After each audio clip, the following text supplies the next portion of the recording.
राज्यसेवा continue pass होतोय, पण सरळ सेवा मला एकही निघाली नाही. घरच्यांना सुद्धा अशी शंका वाटायला लागली किंवा रिलेटिव्ह बोलत होते की अरे तलाठी तरी हो. याच्या अगोदर पण माझे निकाल गेले, पण एवढं टेन्शन आलं नव्हतं, जे मला आता लॉकडाऊन नंतर खूप जाणवायला लागलं. जो तुमचा एक व्हिडिओ खूप व्हायरल झाला लॉ ऑफ अट्रॅक्शनचा, तुम्ही लिहून ठेवलं की मला 591 मार्क पडतील.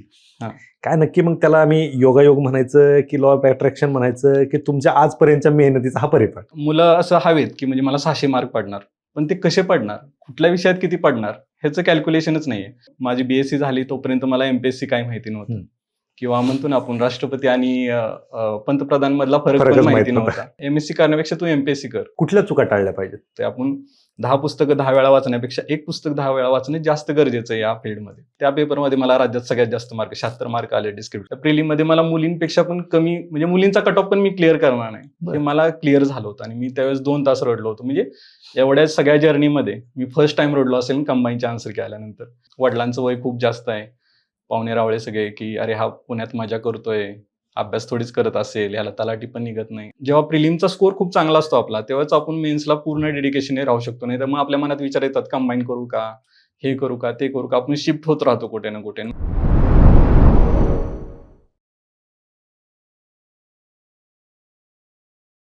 नमस्कार, मी किरण निंबोरे आणि आपण पाहताय वास्तवकट्टा. खरं तर आपण सोशल मीडियावरती लॉ ऑफ अट्रॅक्शनचे भरपूर व्हिडिओ पाहत असतो आणि त्या पद्धतीने वागण्याचा प्रयत्न करत असतो. खरंच लॉ ऑफ अट्रॅक्शन काम करतं का? आता बऱ्याच जणांना त्याचा प्रत्यय देखील आलेला असतो आणि बऱ्याच जणांना वाटतं की नाही, हे काही काम करणार नाही आहे. परंतु ते सत्यात कसं उतरतं, काय उतरतं, त्याच्यामागची मेहनत का फक्त लॉ ऑफ अट्रॅक्शन आपण एखादी गोष्ट मनात ठरवायची आणि ती होणार? तर याचाच प्रत्यय आपल्या एमपीएससीच्या राज्यसेवेच्या 2024च्या रिझल्टमध्ये देखील एका अधिकाऱ्याला आलेला आहे. आज आपल्यासोबत वास्तवकट्ट्यावरती वैभव जाधव सर आहेत, ज्यांचा एमपीएससी राज्यसेवा 2024 मधून 27वा रँक आहे. त्यांना क्लास 1 ही पोस्ट मिळते, परंतु कुठली पोस्ट मिळते हे अजून कन्फर्म नाही, पण व्हिडिओ तर त्यांना फिक्स मिळते. आणखी आता जे मिळेल ते रिझल्ट आल्याच्या नंतर ठरेल. परंतु तुम्ही एक सोशल मीडियावरती रिझल्ट लागल्याच्या नंतर एक व्हिडिओ पाहिला असेल की मला 591 मार्क पडतील असं लिहून ठेवलं होतं आणि वैभव सरांना 591च मार्क पडले. आता नक्की लॉ ऑफ अट्रॅक्शनचं काम होतं ते का त्यांच्या अभ्यासाचा परिपाक होता की काय होतं हे तर आपण पाहणार. परंतु अगदी खडतर परिस्थितीवर मात करून 4 इंटरव्ह्यू 7 मुख्य परीक्षा दिल्याच्या नंतर हे यश मिळाले. वैभव सर, आपलं वास्तवकट्ट्यावरती खूप खूप स्वागत. Thank you so much sir. खरं तर तुमचा लॉ ऑफ अट्रॅक्शनचा तो जो व्हिडिओ सोशल मीडियावरती धुमाकूळ घालत होता हो. आणि बऱ्याच मुलांच्या मनामध्ये प्रश्न निर्माण झाले, अरे खरंच अभ्यासाने हे अधिकारी झालेत का फक्त लॉ ऑफ अट्रॅक्शनने पण अधिकारी होता येतं? तो एक गैरसमज आपल्याला दूर करायचा आहे. परंतु तत्पूर्वी तुम्ही या क्षेत्रामध्ये 5-7 वर्ष घालवले. 7 मेन्स राज्यसेवेच्या सोपी गोष्ट नाहीये. 4 तुम्ही इंटरव्ह्यू देखील दिले आणि ही तुमची पहिलीच पोस्ट. त्याच्या आधी तुम्हाला कुठली पोस्ट देखील मिळाली नव्हती. म्हणजे हा जो प्रेशर होता, एवढी वर्ष आपण अभ्यास करतोय आणि तरीही कुठलीच पोस्ट नाही, डायरेक्ट तुम्हाला क्लास 1 पोस्ट मिळाली. कसं वाटतंय? ऑब्व्हियसली चांगलंच वाटतंय फार, कारण इतक्या वर्षामध्ये म्हणजे 2018 पासून मी कंटिन्युअसली राज्यसेवा मेन्स देतोय आणि हा 4था इंटरव्ह्यू होता माझा. दरम्यान मागच्या वर्षी जर आपण पाहिलं की सरळ सेवा एक्झाम खूप झाल्या होत्या, तलाठीची असेल, नगर परिषद असेल किंवा वेगळ्या वेगळ्या विभागांच्या परीक्षा खूप झाल्या होत्या आणि त्यामध्ये माझे बरेच मित्र पास होऊन गेले, किंवा कंबाईनची एक्झाम असेल त्याच्यामध्ये मित्र पास होऊन गेले. आणि माझं असं झालं होतं की राज्यसेवा कंटिन्यू पास होतोय, पण सरळ सेवा मला एकही निघाली नाही. अशा परीक्षा देत होता? हा, परीक्षा देत होतो मी. परीक्षा सर्व देत होतो, पास होत नव्हतो. तर सगळ्यांना असा प्रश्न पडायचा की अरे राज्यसेवा तू पास होतोय आणि तुला तलाठी का निघत नाहीये? किंवा पण म्हणजे लोकांच्या लक्षात येत नाही की प्रत्येक एक्झामची डिमांड वेगळी. म्हणजे राज्यसेवा पास झालेला एखादा व्यक्ती तलाठी होईलच असं नाही. त्या एक्झामच्या डिमांडनुसार आपण अभ्यास केला पाहिजे. परंतु घरच्यांना सुद्धा अशी शंका वाटायला लागली किंवा रिलेटिव्ह बोलत होते की अरे तलाठी तरी हो, कारण आता बरेच वर्ष झाले होते आणि या सगळ्यामध्ये जे काही वय वाढलं होतं, एक सोशल प्रेशर ते क्रिएट होतं आपोआपच. म्हणजे वय कमी असताना घरच्यांचा सपोर्ट आणि वय वाढल्यानंतरचा घरच्यांचा सपोर्ट, याच्यामध्ये फरक पडतो थोडासा. तर तो एक अनुभव आला. प्रेशर सिच्युएशन म्हणतो ना, ती खूप फेस केली मी. म्हणजे याच्या अगोदर पण माझे निकाल गेले, पण एवढं टेन्शन आलं नव्हतं, जे मला आता लॉकडाऊन नंतर खूप जाणवायला लागलं. आणि म्हणजे विशेष करून मागच्या 2 वर्षापासून तर फारच जास्त, कारण माझे सगळे मित्र पासून गेले होते. कोणी राज्यसेवेतून झाला असेल, कोणी तलाठी, कोणी नगर परिषद, परंतु मला कोणतीच पोस्ट नव्हती. आणि असं झालं होतं की म्हणजे लिटरली लोक ते अस्पायरंट वेब सिरीज मधले संदीप भाईयासारखं मला असं ट्रीट करत होते की अरे तुझं व्हायला पाहिजे, म्हणजे मोस्ट अवेटेड रिझल्ट म्हणतो ना ते पेटेत, असं वातावरण झालं होतं सगळ्या मित्रांच्यात की वैभवच व्हायला पाहिजे, कुठे का होईना काहीतरी व्हायलाच पाहिजे. आणि फायनली ते झालं आणि चांगल्या पद्धतीने झालं. तर माझे इतकेच माझे मित्र असतील, सगळे परिवार असतील, सगळेजण खूप खुश आहेत. नक्कीच. ते आता जो तुमचा एक व्हिडिओ खूप व्हायरल झाला लॉ ऑफ अट्रॅक्शनचा, तुम्ही लिहून ठेवलं की मला 591 मार्क पडतील. हा. काय नक्की मग त्याला आम्ही योगायोग म्हणायचं की लॉ ऑफ अट्रॅक्शन म्हणायचं की तुमच्या आजपर्यंतच्या मेहनतीचा हा परिपाठ, काय समजायचं आम्ही? हा, मला वाटतं सगळ्याचं कॉम्बिनेशन आहे सर. कारण 591 पडले हा योगायोगच म्हणावा लागेल मला तर वाटतं. कारण जर म्हणजे 591 मी आधी ठेवलं होतं स्क्रीनवरती, त्यावेळेस बऱ्याच जणांना ते ओव्हर कॉन्फिडन्स म्हणजे वाटलं असेल की अरे 591 टोटल हे खूपच जास्त झालं. परंतु शेवटी रिझल्ट आल्यानंतर मग आता लोक म्हणायला लागले का आधीपासून कॉन्फिडंट होता बाबा हा, त्याला एवढे पडणार किंवा काय. तर हा योगायोगच झाला. लॉ ऑफ अट्रॅक्शन किती वर्क करतं किंवा त्याच्या टेक्निक्समध्ये मी कधीच गेलो नाही. मी एक जनरल एक बिलीफ ठेवला होता की बाबा 591 मार्क पडले तर मी टॉप 50 मध्ये येईन आणि मला चांगली क्लास 1 पोस्ट मिळू शकते. तर त्या दृष्टीने पण हे 591 रॅन्डम कॅल्क्युलेशन नव्हतं, फार विचारपूर्वक कॅल्क्युलेशन केलेलं होतं. म्हणजे मी प्रिलिमला सुद्धा 130 मार्क स्क्रीनवर ठेवले होते. मला फर्स्ट कीने 122.5 आले, सेकंड कीने ते 130 झाले. क्या बात आहे. सो तिथे कॅल्क्युलेशन माझं जुळालं. त्यानंतर मला राज्यसेवा मेन्सला मी 475 मार्क्सचं स्क्रीनवरती ठेवलं होतं टार्गेट आणि मला 470.5 पडले. तिथे थोडक्यात थोडंसं जवळ तरी गेले. हा, बट म्हणजे ते लॉ ऑफ अट्रॅक्शन मधलाच एक रूल आहे की ग्रॅटिट्यूडचा, तर तो मी फॉलो केला की ठीक आहे, म्हणजे मला 450 पडले नाही त्यात मी खुश आहे. 405 मार्क तिकडे कमी पडले पण इट्स ओके, आपण जवळ तरी जाऊन पोहोचलोय तिथे. त्यानंतर फायनल कीने माझे 461 मार्क झाले. 461 मार्क झाल्यानंतर मग मी फायनल पोस्टसाठीचं कॅल्क्युलेशन केलं की मला क्लास 1 साठी कितीची टोटल गरजेची. तर त्याच्यामध्ये मला इंटरव्ह्यू आणि रिटर्न मिळून 130च्या ॲडिशनची गरज होती.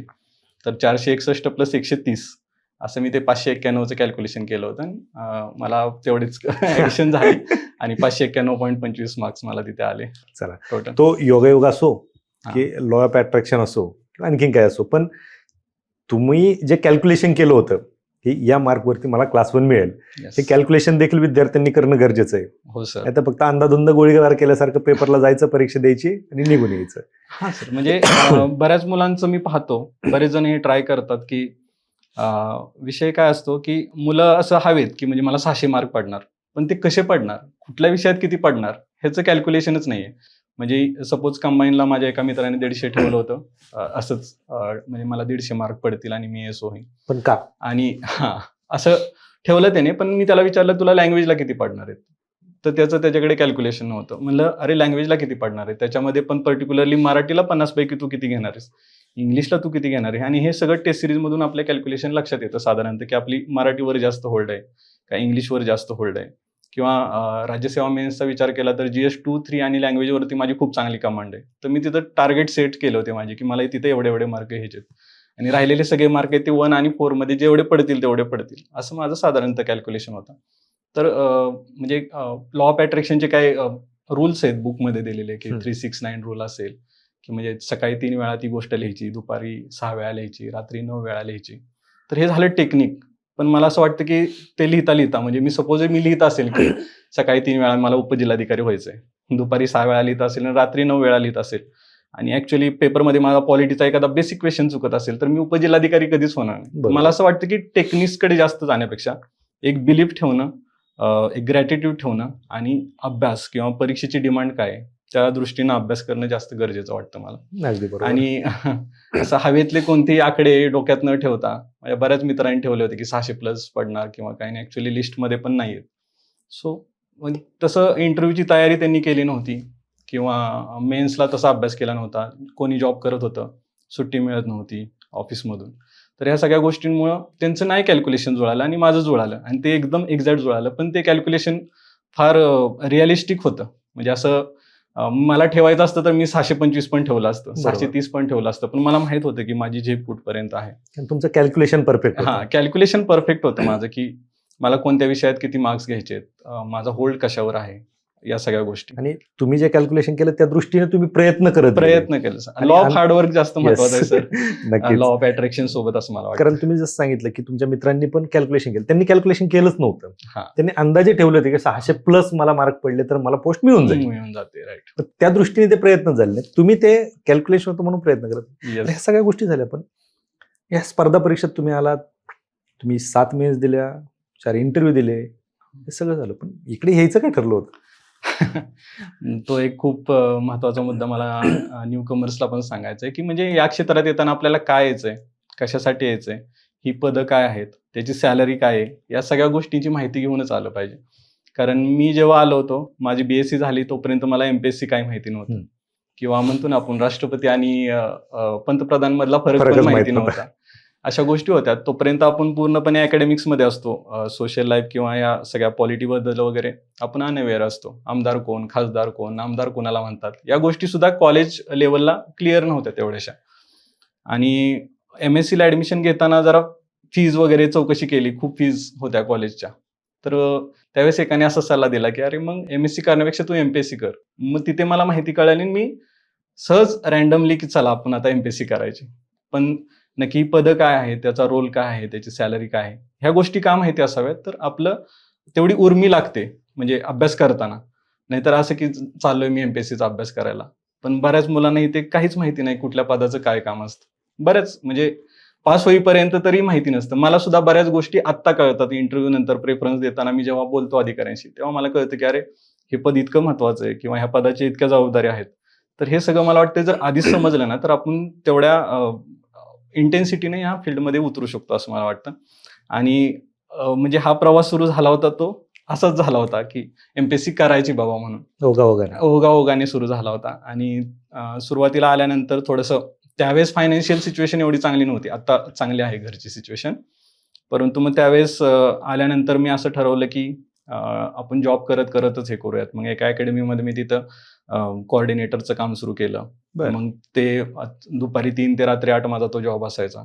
सकाळच्या सेशनमध्ये मी तिथेच काम करायचो. त्यांनी मला तिथे क्लासरूममध्ये फ्री ॲक्सेस दिला होता. सो मी सकाळी लेक्चर करायचो, दुपारी जॉब करायचो. आणि म्हणजे मी त्यावेळेस त्या टेम्पररी सोल्युशनसाठी गेलो की माझा महिन्याचा खर्च कसा भागेल. पण ते लॉंग टर्ममध्ये त्याचा असा इम्पॅक्ट झाला की सुरुवातीला मी प्रिलिम पास होत होतो, पण मग मला मेन्स निघत नव्हती कारण मी अभ्यास फुल टाइम करत नव्हतो. मला हे नंतर या गोष्टी जाणवल्या की आपण फुल टाइम अभ्यास केला पाहिजे. आणि तोपर्यंत भाऊ पण वेल सेट झाला आणि त्यानंतर मग सपोर्ट केला की मग तू फुल टाइम अभ्यास कर. मग लॉकडाऊन नंतर मी फुल टाइम अभ्यासाला सुरुवात केली. आणि तिथूनच मी इंटरव्ह्यूला जायला लागलो. म्हणजे मला लक्षात आलं की सुरुवातीला जो मी जॉब किंवा टेम्पररी बेनिफिटसाठी ज्या काही गोष्टी केल्या त्या मला लॉंग टर्म मध्ये म्हणजे इतका वेळ लागण्याचं कारण मला वाटतं तेच आहे.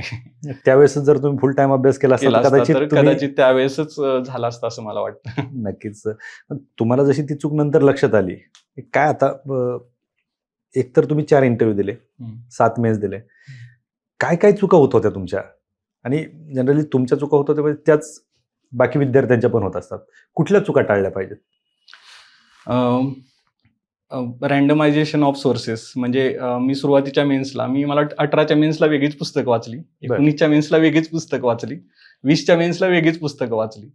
तर असं त्याच्यामुळे असं होतं की रँडम सोर्सेस वापरल्यामुळे आपल्याला होल्ड येत नाही त्या सब्जेक्टवर. बरोबर. आणि जेव्हा पेपरमध्ये ऍक्च्युली आपल्याला जी पुस्तकं डोळ्यासमोर दिसायला पाहिजे, एखादा प्रश्न आल्यानंतर आपल्याला ते पुस्तकात कुठल्या पेजवर लिहिलंय हे पण, म्हणजे बऱ्याच टॉपरशी मी बोलल्यानंतर ते असं सांगायचे की मला पुस्तकात कुठं लिहिलंय ते पण आठवायचं की लेफ्ट पेजवर आहे का राईट पेजवर आहे, ते मला आठवायचंच नाही. मग माझ्या लक्षात आलं की आपलं काहीतरी चुकतंय. आपण 10 पुस्तकं 10 वेळा वाचण्यापेक्षा एक पुस्तक 10 वेळा वाचणे जास्त गरजेचं आहे या फील्डमध्ये.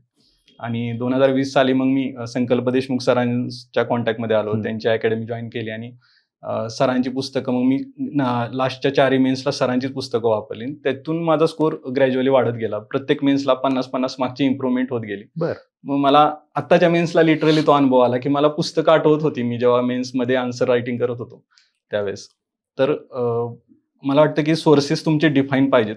दुसरी गोष्ट, रिव्हिजन करताना हाय यील्डिंग टॉपिक्सवरती फोकस केला पाहिजे. म्हणजे माझं असं व्हायचं की मी पेज नंबर 1 पासून पुस्तक वाचायला सुरुवात करायचो, कोणतेही देसले सरांचं असेल तरी पेज 1 पासून. पण मेन्सला कुठल्या टॉपिकला जास्त प्रश्न येतात किंवा कुठल्या टॉपिकवरती आपण जास्तीत जास्त मार्क घेऊ शकतो तर त्याचं कॅल्क्युलेशन मी करायचो नाही. त्याच्यामुळे असं व्हायचं की मेन्सचा शेवटचा महिना असेल किंवा शेवटचा आठवडा असेल किंवा पेपरच्या आदल्या दिवशीची रात्र असेल, त्यावेळेस रिव्हिजन करताना माझं असं व्हायचं की 1-2च टॉपिक रिवाइज व्हायचे. बाकी अख्खा पुस्तक तसंच वाचायचं राहायचं आणि त्याचा परिणाम मग ते मार्क्समध्ये दिसायचा. पण यावेळेस मी पूर्णपणे सॉर्टेड होतो. माझ्याकडे एक लिस्ट सेपरेट मी करून ठेवली होती की देसले सरांच्या पुस्तकातले हे चॅप्टर वाचायचे, त्यातले हे पॉईंट्स वाचायचे. म्हणजे राष्ट्रीय उत्पन्न चॅप्टर वाचताना तो पण पूर्ण नाही वाचायचा आहे आपल्याला. त्यातले कोणते स्पेसिफिक पॉईंट वाचायचे ज्याच्यावर हमखास प्रश्न मेन्सला असतोच. HRDचं पण तसंच की चाइल्ड असेल, वुमन असेल, याच्यावर 2-2 प्रश्न येतात आणि मी आदल्या रात्री ते चॅप्टर वाचत बसायचो. हे 2 प्रश्नांसाठी मी इकडचे जे HR वरती 15-15 प्रश्न येतात, तो चॅप्टर माझा वाचायचाच राहून जायचा. तर त्या गोष्टी मी ह्या मेन्सला करेक्ट केल्या. हाय यील्डिंग टॉपिक्स कोणते आहेत, सोर्सेस डिफाईन केले, रिव्हिजनची व्यवस्थित स्ट्रॅटेजी ठरवली आणि मार्क्ससुद्धा टार्गेट केले की ह्या HRDमध्ये यावेळेस खूप हार्ड पेपर आला होता आणि म्हणजे 100+ मार्क खूप रेअर मुलांना आहेत आणि मला 107 आहेत. म्हणजे जवळजवळ 2रा का 3रा आहे मी पूर्ण स्टेटमध्ये त्या विषयामध्ये सुद्धा. क्या बात आहे. आणि आणखीन एक आपले पॉझिटिव्ह आस्पेक्ट कोणते आहेत ते बघितलं पाहिजे. म्हणजे माझा पॉझिटिव्ह पॉईंट होता डिस्क्रिप्टिव्हचा पेपर. ओके. हां. तर डिस्क्रिप्टिव्ह पेपरमध्ये असं होतं की मला माहिती होतं की इथं चांगले मार्क्स येणार आहेत आणि इंटरव्ह्यूला कदाचित काही होऊ शकतं. इंटरव्ह्यू आपल्या हातात नसतो. ते पॅनलवर डिपेंड राहतं. तो दिवस, ते येणारे प्रश्न, ते फार रँडम गोष्टी असतात. तर आपण एसेचा पेपरला याच्या अगोदर पण मला मार्क पडले होते. मग मी यावेळेस आणखीन त्याच्यामध्ये इम्प्रूव्हमेंट केली की कसे मार्क वाढवता येतील, पॉईंट्स कसे हायलाईट करायचे, पेन कोणता वापरायचा. मी जवळजवळ डिस्क्रिप्टिव्हच्या पेपरला जाताना माझ्याकडे पेनांचा गट्टा होता पूर्ण. बरं. मी 400-500 रुपयाचे पेन घेऊन गेलो होतो आतमध्ये जाताना. अच्छा. आणि म्हणजे माझं असं होतं की पेजची क्वालिटी कोणती येते त्याच्यानुसार इंक पेन वापरायचा का बॉल पेन Ball pen. वापरायचा हे आपण तिथं गेल्यावर ठरवायचं. 0.7 वापरायचा का 0.5चा वापरायचा. क्या बात आहे. तर इथपर्यंत मायक्रो प्लॅनिंग करून मी पूर्ण हा गट्टा घेऊन पेनांचा पेपरला गेलो होतो. त्या पेपरमध्ये मला राज्यात सगळ्यात जास्त मार्क 76 मार्क आले. 76 मार्क. 76 मार्क आलेत बरं. मला. तर ह्या सगळ्या छोट्या छोट्या गोष्टींचा एवढा जास्त इम्पॅक्ट होतो हे मला त्यावेळेस लक्षात आलं आत्ताच्या रिझल्टमध्ये. आणि आता सगळ्या ज्या काही नवीन मुलांना पण मी तेच सांगतो की उलट लॉकडाऊनच्या अगोदर तर सोर्सेस पण डिफाईन नव्हते. म्हणजे असं व्हायचं की पॉलिटीचं एक पेपरसाठी 4-4, 5-5 पुस्तकं वेगळे वेगळे वापरायला लागायचे. आता बरोबर. कसं झालंय, मार्केटमध्ये एक पुस्तक आले, GS2चं एक पुस्तक, GS3चं एक पुस्तक. तर आता वाचायला सोपं आणि त्याच्यामुळे कट ऑफ वाढताना जे दिसत आहेत ते त्याच्यामुळे दिसत आहेत की मुलांना खूप इझी झालंय आता ऍक्सेस नॉलेजला. तर नवीन मुलांसाठी ही खूप चांगली संधी आहे असं मला वाटतं. ह्या नवीन मुलांनी सुरुवात कशी करायची? नवीन मुलांनी सिलेबस पूर्ण कारण तुम्ही ज्यावेळेस आलात त्यावेळेस तुम्ही एकतर पार्ट टाइम जॉब करत होते, हां. त्याच्यासोबत अभ्यास करत होते, त्यात तुमचा वेळ गेला. येस. तो काळ आणि आत्ताचा काळ तुम्ही पाहताय पूर्ण बदललेला आहे. आता ही जी नवीन मुलं येत आहेत यांचा वेळ, तुम्हाला जेवढा वेळ लागला तेवढा वेळ लागू नये म्हणून यांनी कमी वेळात काय केलं पाहिजे, सुरुवात कशी केली पाहिजे? आताची सगळी येणारी जनरेशन जेन जी आहे आणि जेन जीची स्पेशालिटीच आहे की ते इम्पेशंट आहेत, खूप क्विक लर्नर आहेत. तर आताच्या रिझल्टमध्ये पण तुम्ही पाहाल किंवा रँक 1 सुद्धा 2001चे आहे, जेन झीचेच आहेत. मागच्या 2022चे सुद्धा रँक 1 जेन झीच होते. तर हे म्हणजे फार क्विक लर्नर आहेत आणि इम्पेशंट आहेत. म्हणजे त्यांना जास्त वेळ नाही, एवढा वेळ देणार नाहीत. हे पण आम्ही जो वेळ दिला एवढा वेळ ह्या क्षेत्राला ते देणार पण नाहीत. आणि सोर्सेस पण फार डिफाईन आहेत. मला असं वाटतं की म्हणजे त्यांनी ज्या गोष्टी टाळल्या पाहिजेत त्या म्हणजे ह्या क्षेत्रात आल्यानंतर सुरुवातीला कोणताही जॉब न करता एक ठरवलं पाहिजे 2 ते 3 अटेम्प्ट फुल टाइम देणार आहे मी. त्याच्यानंतर सिलेबसचा व्यवस्थित अभ्यास केला पाहिजे कारण सिलेबस खूप डिफाईन आहे. पण आपण काय करतो, जसं मी मागाशी सांगितलं माझी चूक व्हायची की पेज 1 टू पेज लास्ट वाचायचो. म्हणजे तो टॉपिक सपोज इकॉनॉमिक्स मधला बँकिंगवरती प्रिलिमला प्रश्न येत नाही तरी मी प्रिलिमला बँकिंग वाचत बसायचो. तर माझं असं झालं होतं की थोडंसं मिसकॅल्क्युलेशन झालं होतं की सिलेबस मी जास्त बघत नव्हतो व्यवस्थित. अच्छा. सिलेबसवर जर लक्ष दिलं, सिलेबसला इकॉनॉमिकचे 8च टॉपिकवरती प्रिलिमला प्रश्न येतात. ते 8 टॉपिकवर होल्ड घेतला की 15पैकी 15 इकॉनॉमिकचे प्रश्न बरोबर येतात. हे मला नंतर लक्षात आलं जेव्हा मी 1-2 प्रिलिम नापास झालो. तर सिलेबस चांगला, पुस्तकं डिफाईन करणे आणि त्याच्यानंतर फुल टाइम अभ्यास करणे सुरुवातीचे 2-3 वर्ष. आणि त्याच्यानंतर जरी जॉब करायचा असेल, जॉब करत अभ्यास करायचा असेल तर या फील्ड रिलेटेडच. म्हणजे मी जॉब केले ते सगळे हितेच केले, या फील्ड रिलेटेडच केले. म्हणजे कोऑर्डिनेटर असेल, काउन्सिलर असेल, सायन्स टीचर MPSC सोडले नाही. MPSC सोडली नाही. मी जर इथून बाहेर गेलो असतो, कुठेतरी दुसरीकडे जॉब करत असतो तर मी कदाचित भरकटून गेलो असतो. पण इथेच राहिलो, इथलं कॉम्पिटिशनमध्ये राहिलो. आजूबाजूचं सगळं जे काही सोर्सेस किंवा मार्केट जे बदलतंय, पुस्तक बदलतायत, क्लासेसचं स्वरूप चेंज होतंय म्हणजे ऑफलाईन टू ऑनलाईन आलेत. टेलिग्राम चॅनल आधी नव्हते लॉकडाऊनच्या अगोदर. सो प्रत्येक गोष्ट असेल, फॉर्म जरी भरायचा असेल किंवा ऍड जरी आली तरी म्हणजे वेबसाईटला जाऊन बघायला लागायची ऍडवर. आता ते सगळं रेडीमेड रेडीमेड मिळतं सगळं. तर ह्या सगळ्या गोष्टींचा फायदा घेऊन लवकर ऍक्सेस मिळून किंवा काय म्हणतात त्याला की अर्ली सक्सेस मिळू शकतो. आणि आताच्या मुलांच्या रिझल्टमध्ये ते दिसतंय. कंबाईनचा रिझल्ट किंवा राज्यसेवेचा रिझल्ट बघितला तर खूप मुलं आता लेटेस्ट ग्रॅज्युएट मुलं पास होताना दिसत आहेत. बरोबर. तुम्ही 2-3 वेळा उल्लेख केला की इकॉनॉमिक्स नक्की आवडीचा विषय आहे का? आवडीचा केला मी. सुरुवातीच्या 2-3 मेन्स प्रिलिमला मी तो स्किप करायचो. कारण तो सगळ्यांचा ना आवडीचा विषय आहे. माझा पण होता. सुरुवातीला प्रिलिम न पास होण्याचं कारण तेच आहे. मी इकॉनॉमिक्स सब्जेक्ट मला इतका वियर्ड वाटायचा, मला समजायचं नाही काय. आणि मी तो डायरेक्ट ऑप्शनलला टाकून जायचो की वाचायचंच नाही. मग राहिलेल्या 85 प्रश्नांवरती प्रिलिम पास होणं एवढं सोपं नाही. 100 मधले 15 प्रश्न मी स्किप करून जातोय. आणि नंतर लक्षात आलं की त्या म्हणजे ते 15 प्रश्न किती इम्पॉर्टंट आहे. म्हणजे 16 आणि 17ची प्रिलिम मी नापास झालो. 18च्या प्रिलिमच्या वेळेस मी ती करेक्शन केली आणि 18 पासून कंटिन्यू मग प्रिलिम पास व्हायला लागलो. आणि आता इकॉनॉमिक्स आवडीचा सब्जेक्ट आहे. माझी 2021 आणि 22ची पोस्ट इकॉनॉमिक्सच्या पेपरमुळेच गेली. कारण माझ्या तिन्ही GS ला 100ला टच होणारा स्कोर होता. पण GS4 ला मला 62 एकदा आले आणि एकदा 65 आले. तो इकॉनॉमिक्सचा पेपर होता. त्यासाठी काही क्लासेस वगैरे केले होते इकॉनॉमिक्ससाठी? नाही, इकॉनॉमिक्ससाठी कोणते क्लासेस नव्हते केले, परंतु पुस्तकं आणि सोर्सेस नोट्स वगैरे यूज केल्या होत्या प्रमोद वडावकर सरांच्या वगैरे यावेळेस मी. आणि म्हणजे खूप रॅन्डम सोर्सेस वापरायचो. म्हणजे इकॉनॉमिक सर्वे वाचायचा एकदा, त्याच्यावर कमांड नीट यायच्या अगोदरच परत देसले वाचायचं, त्याच्यावर नीट कमांड येण्याच्या अगोदरच कोळंबे वाचायचं. तर ह्या गोष्टी मी स्किप केल्या आणि वडावकर सरांनी त्या नोट्स सगळ्या एकदम कंपाईल करून दिलेल्या आहेत एका ठिकाणी. तर त्याच यावेळेस 4-5 वेळा वाचले. मला यंदा 85 म्हणजे त्या पेपरमध्ये माझी 20 मार्कची इम्प्रूव्हमेंट आहे. आणि ती हेल्प झाली मला स्कोअरसाठी खूप. तुम्ही एवढे वर्ष अभ्यास केला, 7 मेन्स दिल्या, असं कधी प्रेशर नाही आलं? कारण तुमच्याकडे कुठली पोस्टही नव्हती. प्रेशर तर खूप होतं. म्हणजे आता तर सगळे मित्र पण पास झाले होते. त्या पेटेमध्ये एकटंच फिरतोय असं वाटायचं मला. ह्या लास्टच्या मेन्समध्ये. आणि मागच्या वर्षी मराठा रिझर्वेशन असेल किंवा याच्यामुळे एक्झाम झाली नव्हती, कंटिन्यू एक्झाम पोस्टपोन होत होती. आणि याच्या दरम्यानच मी PSI ग्राउंडला सुद्धा क्वालिफाय झालो होतो. पण मला असं होतं की म्हणजे माझ्या मेंटर्सने असा सल्ला दिला होता की राज्यसेवा तू एवढ्या दिलेल्या आहेत तर तू राज्यसेवेकडेच फोकस कर, कारण ही शेवटची ऑब्जेक्टिव्ह एक्झाम होती. याच्यानंतर म्हणजे डू ऑर डाय सिच्युएशनलाच होती. तर PSI करण्यापेक्षा ते कर असं सांगितलं. आणि असं झालं की 1 डिसेंबरला राज्यसेवा प्रिलिम आली आणि 23 डिसेंबरला माझं PSIचं ग्राउंड होतं. तर मग डिसिजन घ्यायचा होता मला की काय चूज करायचं ते. आणि मी राज्यसेवा चूज केली आणि PSIचं ग्राउंड स्किप केलं. त्याचा निकाल फेब्रुवारीमध्ये लागला. आणि मला असं मेंटरनी सांगितलं होतं की जर PSI द्यायची असेल तर आपण पुढच्या अटेम्प्टला देऊया, 2024 साठी प्रिलिम देऊयात कंबाईनची. तर म्हणलं ठीक आहे सर. असं मी ऍक्सेप्ट केलं ते आणि PSIचं ग्राउंड स्किप केलं. आणि झालं असं की 2 फेब्रुवारीला एक्झाम झाली कंबाईनची. आणि 4 फेब्रुवारीला की आल्यानंतर मला त्या पेपरला लो स्कोर होता, खूपच लो स्कोर आला. म्हणजे मी इकडं ग्राउंड सोडलं होतं आणि PSI करायची वेळ आली तर आपण 24ची करू असा विचार करून जी प्रिलिम मी दिली होती, त्या प्रिलिममध्ये मला मुलींपेक्षा पण कमी, म्हणजे मुलींचा कट ऑफ पण मी क्लिअर करणार नाही हे मला क्लिअर झालं होतं. आणि मी त्यावेळेस 2 तास रडलो होतो. म्हणजे एवढ्या सगळ्या जर्नीमध्ये मी फर्स्ट टाइम रडलो असेल कंबाईनच्या आन्सर केल्यानंतर.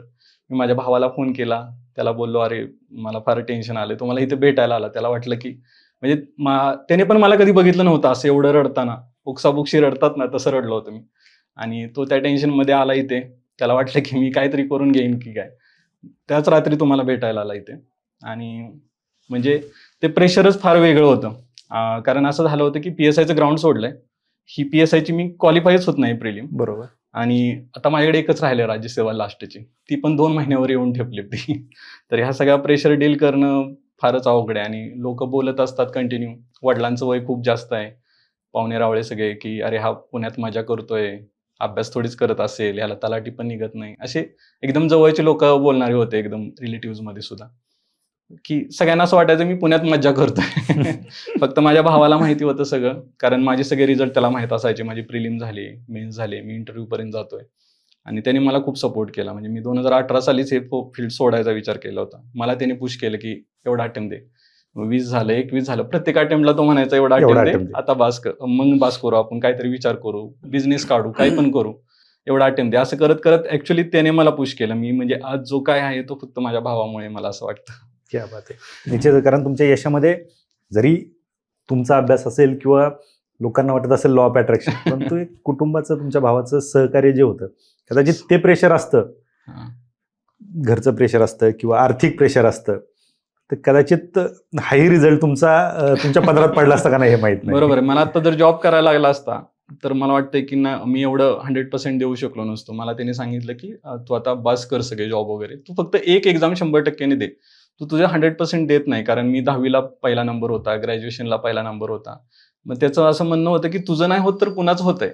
म्हणजे पास कोण होत आहेत मुलं जर तू होत नाहीस तर? बरोबर. तर मला असं वाटतं की तू कुठेतरी तुझं 30-40%च देतोयस. तू तुझं 100% दिलं पाहिजेस असं मला वाटतं. आणि तू आता जॉब बंद करून पूर्णपणे अभ्यास कर. जे काही पैसे लागतील ते मी देतो असं तो बोलला होता मला. आणि त्याने फुल सपोर्ट केला. म्हणजे यावेळेस मेन्सच्या वेळेस तर प्रिलिमपर्यंत त्याने मला पैसे देत होता त्यापेक्षा एक्स्ट्रा दिले मेन्सला की तुला टेस्ट सीरीजसाठी लागतील, याच्यासाठी लागतील. आणि ड्राय फ्रुट्स खा, चांगलं जेव. क्या बात आहे. अशा सगळ्या गोष्टींमध्ये म्हणजे तू खराब जेवला तुझं म्हणजे पोट दुखायला लागलं, एखादा दिवस वाया गेला तर तसं पण करू नको. चांगली मेस लाव. ह्या सगळ्या गोष्टींना सपोर्ट त्याने फार केला मला. आणि या वयामध्ये एखादा भाऊ सपोर्ट करणं म्हणजे तसं खूप खूप मोठी गोष्ट आहे. खूप रेअर गोष्ट आहे. बरोबर. आणि ती त्याने केली.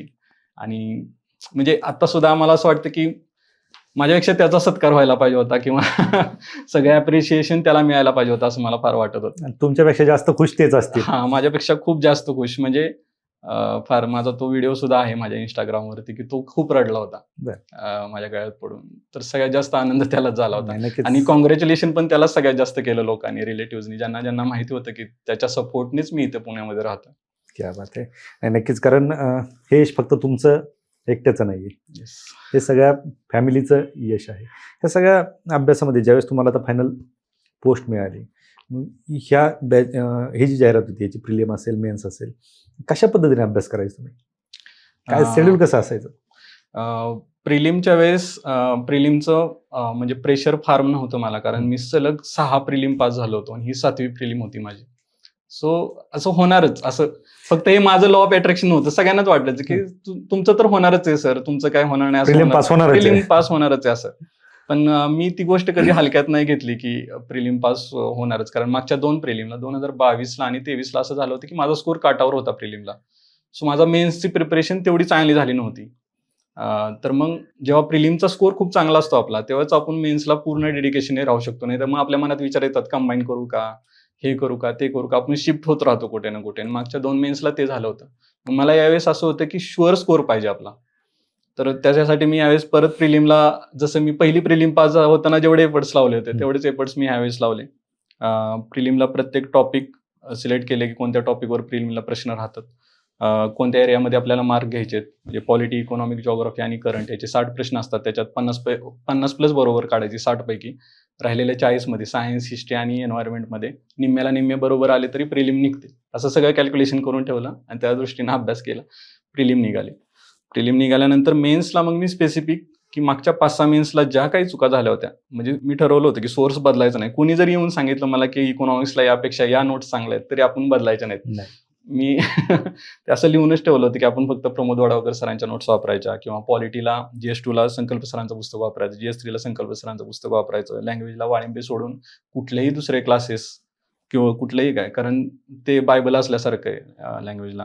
इंग्लिशला महेश पाटील सरांचं, असं सोर्सेस डिफाईन केले आणि त्याच्यावरतीच पूर्णपणे फोकस करून अभ्यास केला. आणि बऱ्याच मुलांचं असं असतं की एका वेळी एक सब्जेक्ट घेतात, किंवा काही जणांना मल्टिपल सब्जेक्ट दिवसात वाचायची सवय. माझं पण तसंच आहे, मल्टिपल सब्जेक्ट वाचायचो. म्हणजे आणि लायब्ररीला लवकर जाण्याची माझी सवय मला नेहमी हेल्प करते. म्हणजे मी 5 वाजता 6 वाजता मी लायब्ररीमध्ये असायचो. लायब्ररीत जाणारा पहिला मुलगा म्हणूनच आयडेंटिटी होती माझी. तर सकाळी गेल्यानंतर 6 ते दुपारी 1 वाजेपर्यंत जो सब्जेक्ट मला हार्ड वाटतो, म्हणजे सपोज इकॉनॉमिक्स असेल किंवा इंग्लिश ग्रामर असेल, HRD असेल, तर ह्या सब्जेक्टला मी सकाळचा वेळ द्यायचो. दुपारी पूर्णपणे PYQ करायचो आणि संध्याकाळी हलके फुलके सब्जेक्ट जे आवडीचे आहेत, पॉलिटी असेल, मराठी ग्रामर असेल, असे हलके फुलके. कारण दिवसभर एक्झर्शनने आपण रात्री तेवढी एनर्जी नसते की आपण कुठला तरी हार्ड सब्जेक्ट घेऊन वाचू. तर मी संध्याकाळी हलके फुलके सब्जेक्ट वाचायचो, एसचं प्रॅक्टिस करायचो. या सगळ्या गोष्टी मी संध्याकाळी करायचो. अच्छा, अशी स्ट्रॅटेजी होती माझी. क्वेश्चन पेपर अनालिसिस वगैरे काय? हां, दुपारचा पूर्ण सेशन माझा PYQ अनालिसिसवरच होता. कारण मागच्या वेळेस रिझल्ट न येण्याचं कारण मला असं जाणवलं होतं की बरेच PYQच माझे चुकले होते. म्हणजे हा प्रश्न आधी येऊन गेलाय आणि तोच प्रश्न यंदा आलाय आणि माझा परत चुकलाय. मी असेच पॉडकास्टमध्ये किंवा प्रमोद चौगुले सरांचे यांचे लेक्चर ऐकले होते की PYQ नाही चुकला पाहिजे तुमचा. 700 प्रश्न जे राज्यसेवा मेन्सला असतात त्यात 30-35 PYQ असतात. ते तर शुअर मार्क तुम्हाला आलेच पाहिजेत. किंवा 700 पैकी 300 प्रश्न बेसिक असतात एकदम, ते तुम्हाला आलेच पाहिजेत. PYQ असतील किंवा बेसिक प्रश्न असतील. वरच्या राहिलेल्या 400 प्रश्नांमध्ये तुमचे निम्म्याला निम्मे जरी बरोबर आले तरी तुम्ही एक चांगल्या सेफ स्कोअरला जाता. आणि माझा असं व्हायचं आधीच्या मेन्सला की PYQ चुकायचे, बेसिक प्रश्न चुकायचे, ते फक्त मी यावेळेस अवॉइड केले. कारण कुठलाच अधिकारी असं नाही की ते सांगत नाहीत PYQ तुम्ही पहा, PYQ अनालिसिस करा. येस. पण आपली मुलं अजूनही ते काय ऐकायला तयार नसतात. नक्की काय आता हे जे नवीन विद्यार्थी आहेत किंवा जुने विद्यार्थी आहेत, यांनी काय जुन्यांचं बाजूला ठेवूयात थोडंसं. नवीन विद्यार्थी आहेत, आल्याच्या नंतर कन्फ्यूज असतात, अभ्यासाला बसतात, सगळे बुक्स घेतलेले असतात, सगळे केलेलं असतं. जसं तुम्ही सांगितलं की पहिल्या पानापासून शेवटच्या पानापर्यंत ते वाचायला घेतात. काय सांगाल तुम्ही की आता नवीन विद्यार्थी, आता भरपूर तुमच्याकडे पालक पण घेऊन येत असतील की आमचा हा पाल्यन याला स्पर्धा परीक्षेची तयारी करायची, काय सांगाल तुम्ही, काय केलं पाहिजे त्यांनी सुरुवातीला? सगळ्यात महत्त्वाचा पॉईंट मला हायलाईट करायचा तो म्हणजे प्लॅन बी असलाच पाहिजे. म्हणजे तुम्ही तुमचं ग्रॅज्युएशन खूप चांगलं करा. मी बरीच मुलं बघतो की YCME ला जातात किंवा 12वीला चांगले मार्क असतात सायन्सला, परत आर्ट्स घेतात हा अभ्यास करण्यासाठी. तो निर्णय योग्य की अयोग्य ही वेळ ठरवते. म्हणजे तुम्ही पास झाला तर तुमचा निर्णय तो योग्य असतो, पण तुम्ही जर नाही पास झाला तर तुमचा तो निर्णय योग्य नसतो. तर ग्रॅज्युएशन असं असावं. माझे बरेच मित्र पास नाहीत झाले, हे फील्ड सोडून IT मध्ये गेले, का तर त्यांचं इंजिनिअरिंग होतं, नंतर ते IT मध्ये गेले कोर्सेस करून वगैरे, आता चांगल्या पॅकेजवर आहेत. परंतु आमच्यासारखे प्लेन ग्रॅज्युएट मुलांना काहीच सोर्स नसतो. मी एवढे वर्ष या फील्डमध्ये राहण्याचं कारण मी केमिस्ट्री या ग्रॅज्युएशनवरती मी काय करणार होतो जॉब. गॅप पडल्याच्या नंतर काय गॅप पडला आणि प्लस मग मला IT मध्ये जाण्याचा ऑप्शन नाहीये. मला डायरेक्ट MIDC मध्ये जॉबला जावं लागलं असतं कुठेतरी.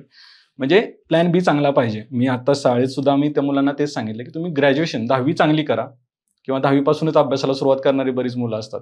तर 10वी चांगली करा, 12वी चांगली करा, ग्रॅज्युएशन चांगलं करा. एक चांगला म्हणजे म्हणतात ना की MBBS तुम्ही असाल किंवा इंजिनियर असाल तर तुम्हाला या फील्डमध्ये जरी यश नाही आलं तरी तुम्ही परत तिकडे जाऊ शकता माघारी. असं काहीतरी प्लॅन बी तुमचा असला पाहिजे. सो फर्स्ट प्रायोरिटी नवीन मुलांना मी हेच सांगेन की तुमचा प्लॅन बी असला पाहिजे. सेकंड, या फील्डमध्ये येताना सगळी माहिती घेऊनच या. घरची आपली आर्थिक परिस्थिती असेल, म्हणजे घरच्यांना सांगता आलं पाहिजे की बाबा माझ्याकडून तुम्ही 3-4 वर्ष काय अपेक्षा ठेवू नका कोणत्याही कमाईची किंवा काय, तुम्ही तेवढा सपोर्ट करणार आहात का मला, ते विचारूनच तुम्ही या फील्डमध्ये या. बऱ्याच मुलांचं असं होतं की येतात, 1-2 वर्ष काढतात आणि परत त्यांना ह्या सगळ्या गोष्टींच्या प्रॉब्लेम फेस करावे लागतात. आणि एक्झाम किंवा हे पोस्टपोन एक्झाम होणं असेल, मागच्या वर्षी रिझर्वेशनमुळे अख्खा 1 वर्ष एक्झामच नाही झाली, तर ह्या सगळ्या प्रेशर डील करताना फॅमिली सपोर्ट फार गरजेचा असतो. तो आपल्याकडे आहे का ते बघून या. त्याच्यानंतर इथे आल्यानंतर एक्झामची डिमांड काय, जसं की PYQ बघणे. बरीच मुलं असं असतात की PYQच बघत नाहीत. कंटेंटवर खूप चांगला होल्ड असतो. म्हणजे ते असं झालं की क्रिकेट थेरॉटिकली खूप चांगलं आहे, पण तुम्ही नेट प्रॅक्टिस करत नाही. तर नेट प्रॅक्टिस झालंच पाहिजे असं मला वाटतं. आणि बस. आणि यासोबत पालकांना काय सांगाल? पालकांना मी हेच सांगेन की सपोर्ट तर फार गरजेचाच आहे म्हणजे मुलांना, पण मुलांवरती हे पण लक्ष द्या की रिझल्ट येतोय का त्याचा. म्हणजे पालकांनी सपोर्टच करू नये किंवा फुल सपोर्टच करावा. म्हणजे मला जर माझा रिझल्ट येत नसता, माझी प्रिलिम निघत नसती, मेन्स निघत नसती, तर भावाने माझा सपोर्ट बंद करणं हे महत्वाचं होतं माझ्या करिअरसाठी. ते स्वाभाविकपणे. पण माझा रिझल्ट येत असेल किंवा आपल्या पालकांचा रिझल्ट येत असेल, पाल्यांचा रिझल्ट येत असेल तर मग पालकांनी नक्कीच सपोर्ट केला पाहिजे. कारण या फील्डमध्ये एखादं दुसरं वर्ष एक्स्ट्रा लागू शकतं नक्कीच. आणि पास होणाऱ्यांना पण माहिती नसते की आपण यावर्षी पास होणार आहे शुअरली. कारण मला पण माहिती नव्हतं मी यावर्षी पास होईन, एवढी चांगली रँक येईल. जस्ट मुलांचं काम आहे अभ्यास करत राहणं आणि पालकांचं काम आहे सपोर्ट करत राहणं असं मला वाटतं. फक्त कुठलाच रिझल्ट नाही येता 5-6 वर्ष जर तो मुलगा राहत असेल की त्याची प्रिलिम पण निघत नाही, काहीच निघत नाही, तर मग पालकांनी सुद्धा त्याच्या चांगल्यासाठी विचार करून त्याला या फील्डमधून बाहेर काढून दुसरीकडे स्टेबल केलं पाहिजे. कारण 8-10 वर्ष झाल्यानंतर जी मुलं डिप्रेशनमध्ये जातात, मग कुठल्याही टोकाचं पाऊल आपण आधीमध्ये बातम्या वाचतच असतो पेपरमध्ये, तर त्या गोष्टी अवॉइड करायच्या असतील तर इथे पालकांचा रोल खूप महत्वाचा आहे असं मला वाटतं. आणि त्यासोबत त्या पाल्याचा पण तेवढाच रोल महत्वाचा आहे. त्याने पण स्वतः जाणून घेतलं पाहिजे की आपल्याला हे जमतंय की नाही, स्वतःला ओळखलं पाहिजे. बरीच मुलं काय करतात, जे मित्र सुद्धा माझे वेब सिरीज बघतात, म्हणतात आज टेन्शन आलंय, मग अभ्यास होत नाही. मग टेन्शन आलेलं असताना जर वेब सिरीज बघणं होतंय तर टेन्शन आलेलं असताना अभ्यास पण झाला पाहिजे असं मला वाटतं. मी लिटरली गेले कितीतरी वर्ष मी बघितलेली नाहीये वेब सिरीज कोणतीच. रिसेंट कोणता पिक्चर पण बघितलेला नाही. छावा पिक्चर सोडला तर तो आपल्या अस्मितेचा विषय आहे सगळ्यांच्या. नाही तर मी आता रिसेंट कोणते पिक्चर बघितलेले नाहीत 4-5 वर्षामध्ये. हे कुठेतरी विद्यार्थ्यांनी खरं लक्षात घेणं गरजेचं आहे. कारण मी नेहमी सांगत असतो की योग्य वेळी घेतलेली एक्झिट हे सर्वात मोठं यश असू शकतं. तुम्ही जसं सांगितलं की जर आपण 5-7 वर्ष कुठली प्रिलिमच पास होत नाही येस. तर काय अपेक्षा ठेवणार, म्हणजे बरोबर घरचे आहे. काय अपेक्षा ठेवणार, आपण स्वतःला ओळखलं पाहिजेत ना. जर आपण 5-6 वर्षात जर एक प्रिलियम पास होत नाहीत, आपण 7व्या वर्षी प्रिलियम पास होणार, मेन्स पास होणार, इंटरव्ह्यू देणार आणि लगेच डेप्युटी कलेक्टर बनणार. अशी जर स्वप्न असतील आणि तर ते कुठेतरी तुमच्या लॉ ऑफ अट्रॅक्शन मध्ये 600+ मार्क मला पडतील असं लिहून ठेवण्यासारखं म्हणजे आहे हे फक्त. सर मला महत्वाचं इथं सांगायचं आहे की म्हणजे साध्य आणि साधनं ह्या दोन गोष्टी असतात. बरीच लोक साध्याकडे लय लक्ष असतं, म्हणजे मी पास होईन, माझ्या अंगावर गुलाल पडेल, लोक हार घालतील, हे साध्य झालं. आणि त्या साध्याचा विचार जास्त करणारे लोक आहेत, डे ड्रीमिंग मध्ये राहतो ना आपण. आणि त्याच्यासाठी लागणारी साधनं काय आहेत बाबा, तुम्हाला हे तुमचं वाळिंबेवरती होल्ड आहे का, तुम्ही इंग्लिश ग्रामर व्यवस्थित केलंय का, तुम्ही पॉलिटी व्यवस्थित तुमचं लक्ष्मीकांत वरती होल्ड आहे का. तर ही साधनं बघतच नाहीत मुलं फक्त साध्यावर आहेत. असं मला बरेच मुलांशी बोलताना जाणवतं की ते ड्रीम करतात फक्त की मी अशी पोस्ट मिळेल, मी असं करीन, माझी अशी मिरवणूक काढेन, पण त्यासाठी लागणारा अभ्यास त्याची चर्चाच होत नाही. त्याच्यासाठीचे प्रयत्न कोण करणार? सो मला असं वाटतं साध्यांपेक्षा साधनांकडे जास्त लक्ष दिलं ना तर साध्य आपोआप भेटतं. बरोबर. आपल्याकडे एखादा रिझल्ट लागल्याच्या नंतर ज्यावेळेस गुलाल वगैरे उधळत असतो त्यावेळेस प्रत्येकाच्या मनात स्वप्न असतं, पुढचा रिझल्ट, पुढचा गुलाल माझाच. पण ते Obviously फक्त 2 आमचं- दिवसाचं मोटिवेशन असतं. ज्यावेळेस रिझल्ट लागला त्यावेळेस काय सिच्युएशन होती, कुठं होते? हा, म्हणजे पेठेमध्ये इतके वर्ष मी एवढे रिझल्ट बघितले, एवढे गुलाल बघितले, सगळे मित्र माझे पास झाले. आणि मला नेहमी वाटायचं की आपल्याला या पेठेतनं आपण बिना गुलालाच जावं लागतंय का, असं एक विचार यायचा मनात की आपल्याला बहुतेक असंच बॅग भरून एक दिवशी इथनं जावं लागेल बिना अंगावर गुलाल पडता. सो मी पण विचार करायचो साध्याचा, पण साधनांवरती पण माझं लक्ष होतं की बाबा आपण कुठे कमी पडतोय ना, आपल्याला काय इम्प्रूव्हमेंट केली पाहिजे. तर त्या दिवशी निकाल लागला आणि ते साध्य झालं, म्हणजे की गुलाल माझ्या पण अंगावर पडला तिथे पेठेमध्ये. आणि मुलांनी उचलून घेतलं, सेलिब्रेशन झालं खूप. आणि माझ्या एक्सपेक्टेशनपेक्षा खूप मोठं सेलिब्रेशन झालं ते. म्हणजे खूप मुलं आली तिथं. मला वाटलं होतं की मी पास झालो तर 4-5 मुलं माझे रूममेट वगैरे असतील, पण त्यावेळेस कुठून कुठून लोक आले आणि खूप मोठं सेलिब्रेशन झालं माझं. टेलिग्राम चॅनलवरती सगळीकडे माझे फोटो पडले. तो लॉ ऑफ अट्रॅक्शनचा व्हिडिओ फार व्हायरल झाला. तर या सगळ्या गोष्टी म्हणजे गावाकडे सुद्धा मिरवणूक हा प्रकार आमच्या नाहीये. म्हणजे गावामध्ये माझे मित्र सुद्धा PSI झालेले आहेत. कधी कुणाची मिरवणूक नाही निघाली, माझी निघाली. पहिलीच मिरवणूक होती ती गावातली. सो अशा सगळ्या गोष्टी मला अनावधानाने भेटत गेल्या. म्हणजे काय म्हणतात ना की आतापर्यंत कायच मिळालं नाही ना, आता देवाने दिलं ते इतकं भरभरून दिलं की छप्पर फाडके. म्हणजे सगळीकडूनच असं कौतुक झालं. आधी ते वास्तव कट्ट्यावर पण याला मिळालं. म्हणजे आता बरेच जण पास झालेले आहेत, पण सगळ्यांनाच ती संधी मिळते असं नाही. सो मला असं वाटतं की याच्यामध्ये माझं काय म्हणतात डेस्टिनी असेल, या सगळ्या गोष्टी झाली. नाही, डेस्टिनीपेक्षा याच्या मागे तुमचं जे काय कन्सिस्टन्सी आणि हार्डवर्क येस.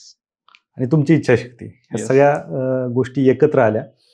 आता लॉ ऑफ अट्रॅक्शन जरी तुम्ही तुमच्या स्क्रीनवरती लिहून ठेवलं होतं 591 मार्क्स, पण हे फक्त तुम्ही लिहून ठेवलं असतं आणि त्या दृष्टीने विचारच केला नसता किंवा त्या दृष्टीने प्रयत्न केले नसते, तर ते फक्त लिहून ठेवलं किंवा विचार केला म्हणून झालेलं नाही. त्याच्या जोडीला ते प्रयत्न पण, कारण ते एक टार्गेट होतं तुमचं आणि ते तुम्हाला खुणावत होतं काय. मी 591 ते दिसत होतं तुम्हाला, त्या दृष्टीने तुम्ही प्रयत्न करत होते. येस. ही माझी लॉ ऑफ अट्रॅक्शनची एक कन्सेप्ट मला पण समजलेली. तीच होती सर की 591 बघताना मला एक जबाबदारी जाणीव व्हायची की Yes. मला 130ची ऍडिशन ही सोपी नाहीये. म्हणजे डिस्क्रिप्टिव्ह आणि इंटरव्ह्यू मिळून 130ची ऍडिशन ही सोपी गोष्ट नाहीये. फार खूप रेअर केसमध्ये तुम्ही रिझल्ट चेक केला तर दिसेल तुम्हाला. आणि ती करण्यासाठी मला कायम सकाळी उठल्या ते रिअलाइज व्हावं की आपल्याला 130 ऍड करायचे आणि त्याच्यासाठी त्या दृष्टीने आपल्याला प्रयत्न करायचे. इंटरव्ह्यूची अशी तयारी करावी लागेल. आपल्याला डिस्क्रिप्टिव्हला किती येतील माहिती नाही. सो असं 65 मार्क, डिस्क्रिप्टिव्हला 65, इंटरव्ह्यूला 65 आणि इंटरव्ह्यूला 65 घेणं खूप, म्हणजे ते वरच्या लेअरचे बरोबर. मार्क झाले. तर त्यासाठी तशी तयारी पण करायला लागेल. तर ते फक्त लक्षात येण्यासाठी की बाबा आपल्याला एवढं हार्डवर्क करायचं, याच्यासाठी ते 591 मी ठेवलेले स्क्रीनवरती. आणि तसा मी प्रयत्न केलेला आहे खरोखर. माझे जे मित्र आहेत त्यांनी बघितलेलं आहे. बऱ्याच जणांनी व्हिडिओ बघितल्यानंतर असं पण मेसेज आले मला की सर तुम्ही नंतर ते 591 स्क्रीनवर ठेवून तो व्हिडिओ ही केलेला आहे का. तर ते पण मला क्लिअर करायचं की माझे रूममेट असतील, माझे लायब्ररीतले मित्र असतील, सगळ्यांनी बघितले की ते आधीपासून मार्क होते माझे. म्हणजे त्या सेलिब्रेशन मध्ये कोण एवढं करत बसते की 591 कुठेतरी स्क्रीनवर आपण ठेवतो आणि उगाच व्हायरल व्हायचं म्हणून होतो. तो व्हिडिओ सुद्धा माझ्या मित्रांनी फक्त स्टेटस ठेवायचा म्हणून काढला होता. मला जर माहित असतं की पुढे जाऊन युट्यूबला जाऊन एवढा व्हायरल होणार आहे, कदाचित मी तो रेकॉर्ड पण केला नसता. परंतु तो मित्राकडून कुठल्या तरी टेलिग्राम चॅनलने घेतला, तिथून तो एका अकॅडमीने घेतला, तो खूप ट्रेंडिंगला चालला, तिथून तो इंस्टाग्रामवरती वगैरे खूप व्हायरल झाला. तर या सगळ्या गोष्टी झाल्या त्या म्हणजे माझ्या डेस्टिनीने झाल्या असं मला वाटतं. पण 591 ही माझं हार्डवर्क आहे असं मला वाटतं. नक्कीच नक्कीच. हे पहा, कोण काय बोलतंय आणि कोण काय विचार करतंय याच्या पलीकडे तुम्ही गेलात, कारण तुम्ही आता पोस्ट घेतली. हो, जे विचार करत असतील त्यांनी खरं तर ते इम्प्लिमेंट केलं पाहिजे स्वतःमध्ये, स्वतः. की आपण हे अशा पद्धतीने करू शकतो का. येस. इतर चर्चेपेक्षा अभ्यासावरती विद्यार्थ्यांनी लक्ष देणं गरजेचं आहे. खरं तर प्रवास हा सोपा नव्हता, कारण 7 मेन्स 4 इंटरव्ह्यू, घरची हालाकीची परिस्थिती असताना देखील तुम्ही म्हणजे स्वतः जॉब करून किंवा पार्ट टाइम जॉब करून कॉर्डिनेटरचं काम करून तुम्ही या यशापर्यंत आज आलात. तुमच्या बंधूंनी तुम्हाला जी साथ दिली ते खरं तुमच्या यशाचं प्रतीक म्हणता येईल आपल्याला. आपण वास्तव कट्ट्यावरती खरं तर ह्या सगळ्या गोष्टींचं डिस्कशन केलं, आपण गप्पा मारल्या, Yes. त्याच्यातून तुम्ही बहुमूल्य असं सल्ले विद्यार्थ्यांना दिले खरं तर. कारण काय आहे, आज तुम्ही जो अनुभव घेतलाय तो अनुभव तुम्ही बोलत होता. Yes. तुम्ही बोलत नव्हते, तर तुमचा अनुभव बोलत. बोलत होता आणि हा अनुभव विद्यार्थ्यांना फायदेशीर ठरेल. आपण वास्तव कट्ट्यावरती आलात आणि खरं तर वास्तववादी सगळ्या गोष्टी सांगितल्या आणि मनसोक्त गप्पा मारल्या, त्याबद्दल आपलं मनापासून आभार. Thank you so much. तुम्ही मला इथं बोलण्याबद्दल संधी दिली त्याबद्दल मी वास्तव कट्ट्याचा खूप खूप आभारी आहे. Thank you so much sir.